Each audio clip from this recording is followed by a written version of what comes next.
Welcome to You, Me and the Counselling World, the podcast dedicated to student counsellors and their road to getting qualified and beyond.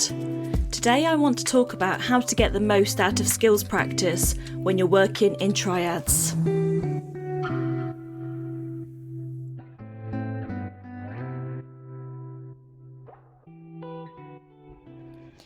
Hello everybody, welcome back. It's lovely to be here with you all today.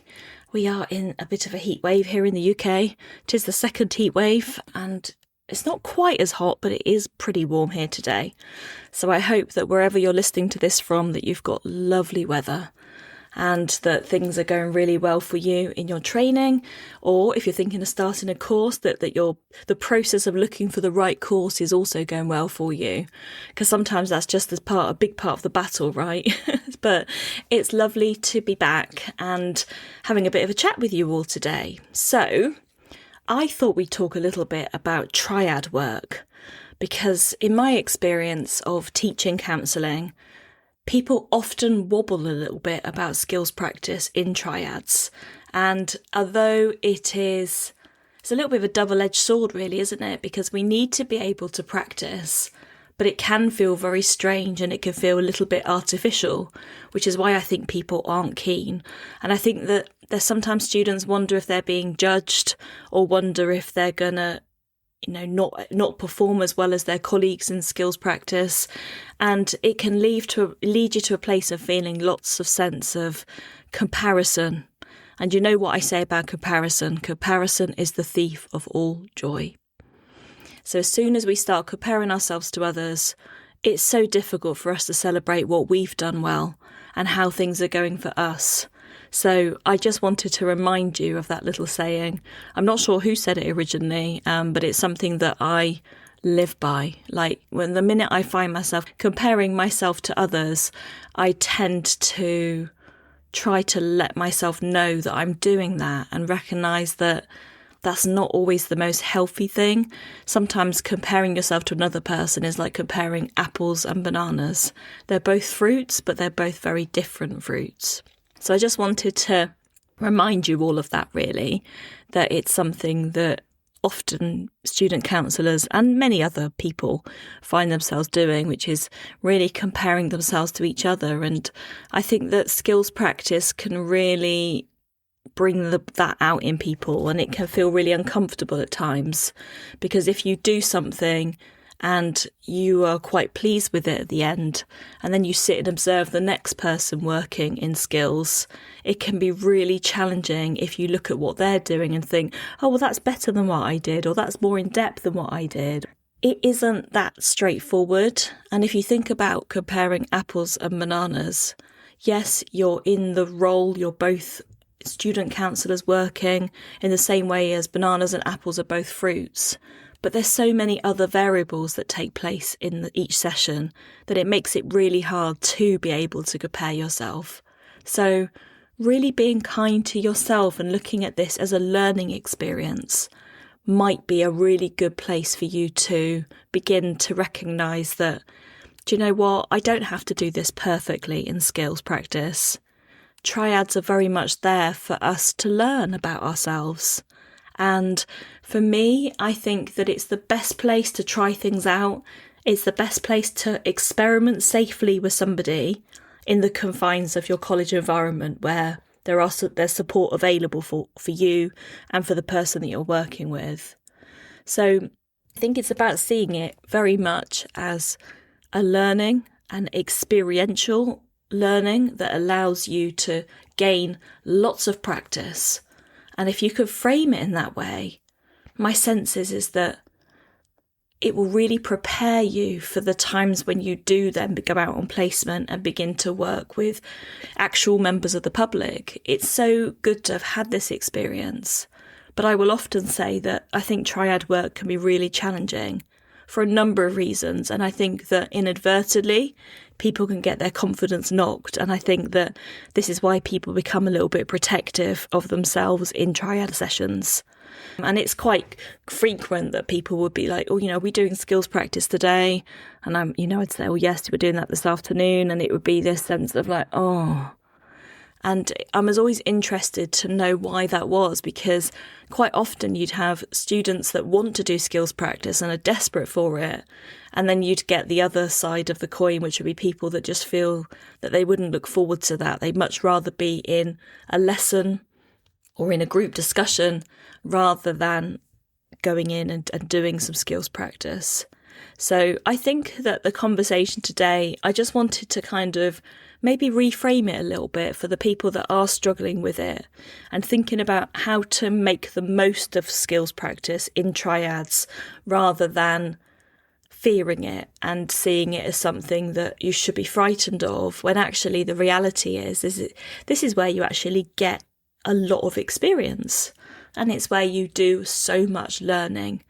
So it is all about helping you to become the counsellor that you want to be, rather than looking at everything as a comparison with others or feeling judged by others. It's looking at how you want to do this, but how you do it in a safe and ethical and therapeutic way for your clients. So I'm looking at my little list here. I've got a few points that I've written down. And one of the first things that I wanted to sort of say is that with triads, it can be really difficult because you're working with people that you know, especially if you've been through perhaps level 2 and level 3 with the similar groups or the same people, and then maybe you find yourself in the diploma. And by that point, you've already done numerous skill sessions, probably at level 2 and at level 3. And then in the diploma, it sort of ramps up a little bit, and it can feel, skills creates a really big part of what you're doing. And not that it's not with the other levels, but with level 4 particularly, it can feel a bit more pressured. And I think that it can feel artificial doing this with people that you already know. You've already been through stuff with them. You've probably had check-in in the morning of the session, so you've already heard a little bit about how they're feeling. And the next minute you find yourself sitting in the counselling chair with somebody who could potentially be one of your close friends from the course, sitting in the client chair with another observer sat scribbling on their notebook. And that can feel really alien and really odd and really incongruent in some way.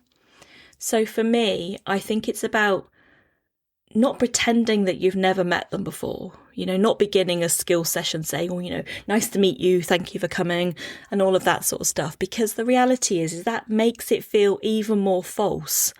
But to just be authentic and to recognise that you're both here to be authentic. The person in the client chair is hopefully coming at you with something that's authentic as well, and something that is real for them. Because I think that, role plays can be really difficult. I think it sort of tests one's acting abilities, and we're not here to act, are we? We're here to learn. And so if your college permits you to talk about your real life material and your real life issues and problems, then I think as a client, so long as you're tailoring that to the level of the person that you're working with, I think that it's really important to be authentic and to come and show up as yourself when you're sat in that client's chair. But this kind of false thing that I've seen people do, where they sort of pretend that they've never met the person before, come and take a seat, it's lovely to meet you. I think that really sets it up for feeling a bit like a role play, when you know that actually you already know the person sat in front of you. So for me, it's about how do you create something that feels authentic, but recognising that you do know the person in front of you. And this is where sometimes I think it's a really good sort of challenge for yourself, is that you can try and work with people in skills that you haven't known for as much, or you haven't gravitated towards them as much. Because as much as it's lovely to go and sit with your friends and have some skills sessions because it feels safer, I don't think that's where the learning is, and I don't think that's necessarily where the growing edge is. So maybe trying to choose people that you haven't known as well might really help you. And if you do find yourself with somebody that you know really well, then just work with them, but without that falsity bit at the beginning.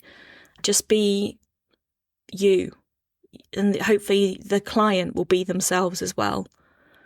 So I hope that helps. And the other thing is around that is I think about not making too much small talk. So at the beginning of a skill session, try and keep it nice and boundaried.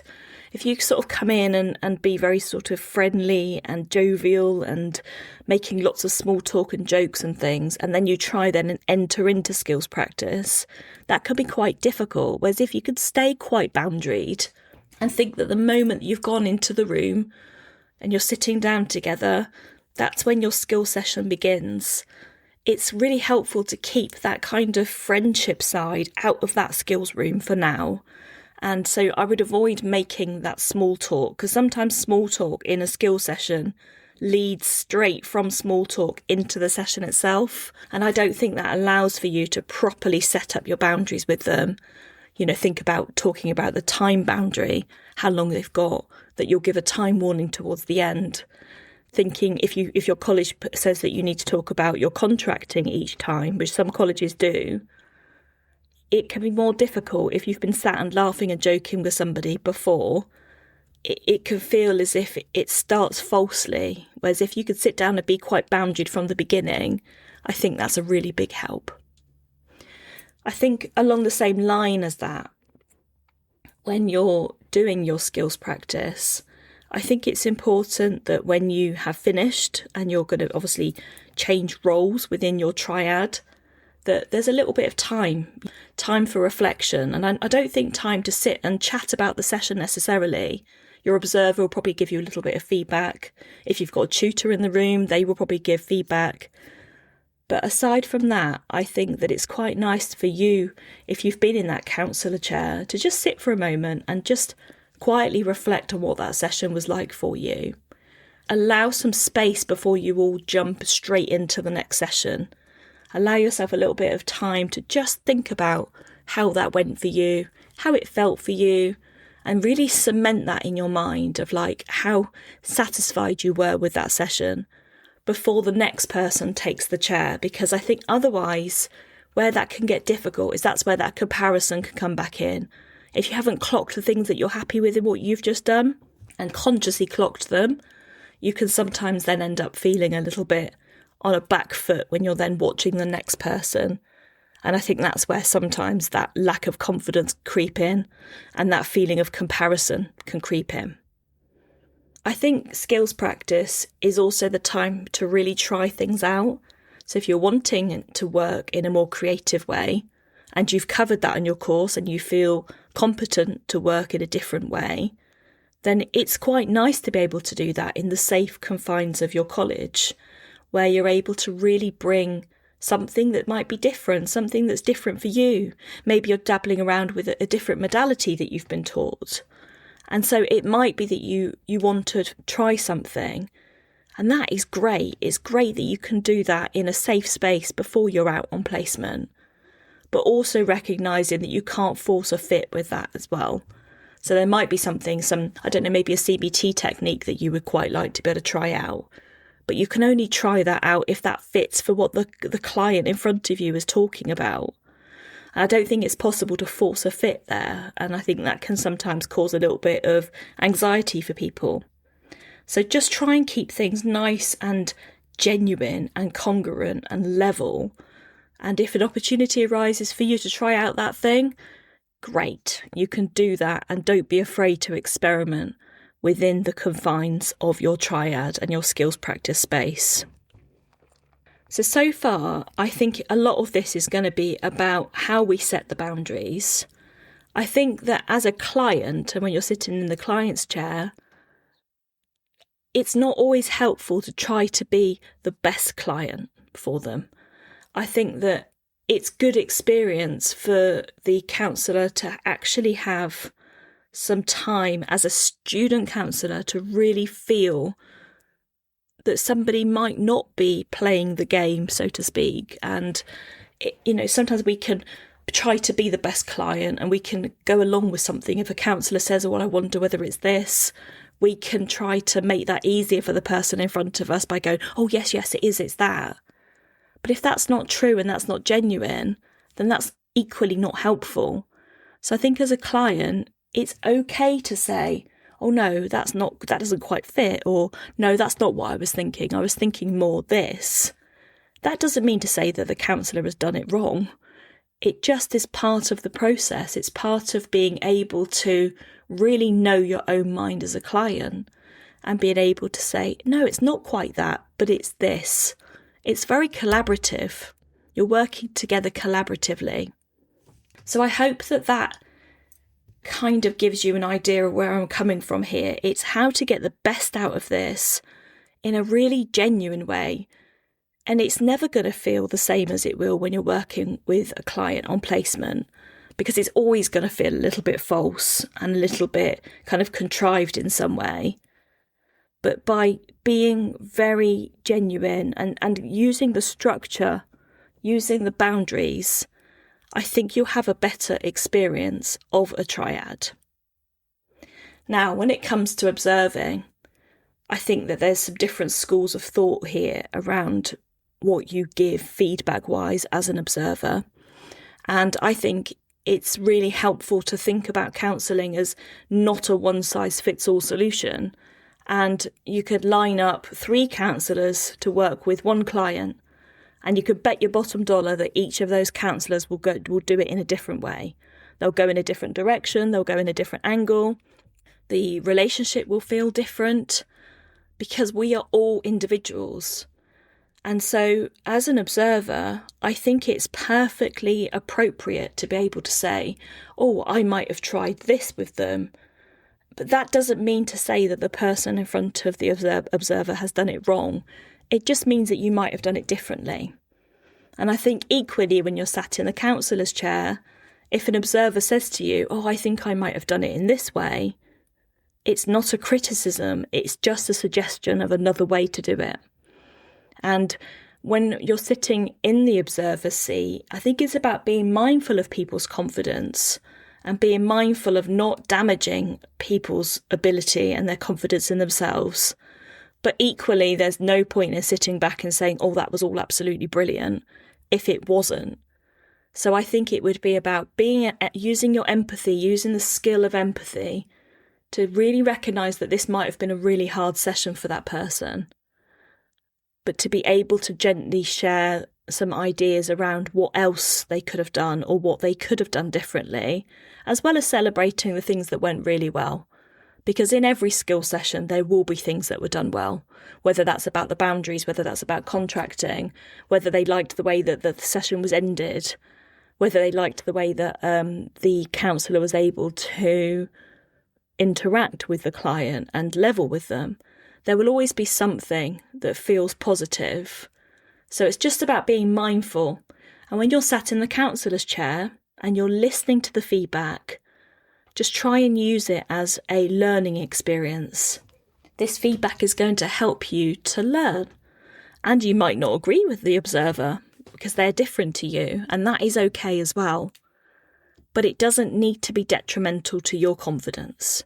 You can sit back, you can absorb it, and you can recognise that, yeah, fair point, but they're a different type of counsellor to me, or they have a different personality to me. So I'm going to choose to let that piece of feedback go. So I think the danger of triads is with people's confidence and with them making these unfair comparisons towards others. So it's about if you can sort of clock all of that, but see this as being a pure learning experience, whether it goes really well or whether it goes really badly, in a way it almost doesn't matter. There's experience both ways. So by really relaxing into it and recognising that I'm here to learn, and this is the place that I can learn this, by recognising that if something goes wrong, they will be learning from it, I hope that would help to take away some of that anxiety. So rather than fearing something going wrong, to actually go the other way and to embrace it. Knowing that the observer's going to be honest, knowing that the client might even give you feedback and they will be honest.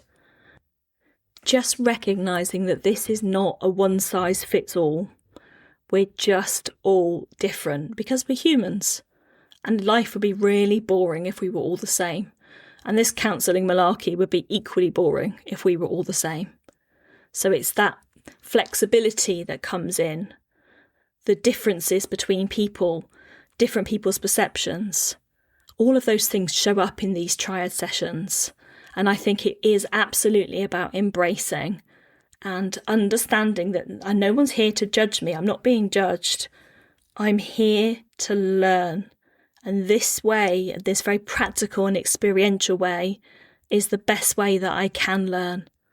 And I think that there's something really special in being able to switch this to a learning experience rather than something to kind of beat yourself up about.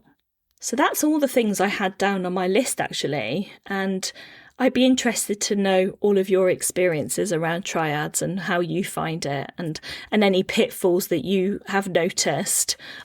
I will pop a post up on the Facebook page so that you can actually comment and let me know your thoughts about triads on there. And I'll make sure that I leave a link to the Facebook page in the show notes below. Anyway, I think it's time for me to disappear and log off, and I've got clients and supervisees to see today, so I need to go and do that. But thank you so much for listening. I hope that this episode has been helpful to you. If you'd love to give me a 5-star review on the platform of your choice, I would be so unbelievably grateful. Anything that you can do to help push this out to your peers, again, I would be super grateful. Have a lovely few days, everybody, and I will do my best to upload again really soon. Take care. Bye-bye.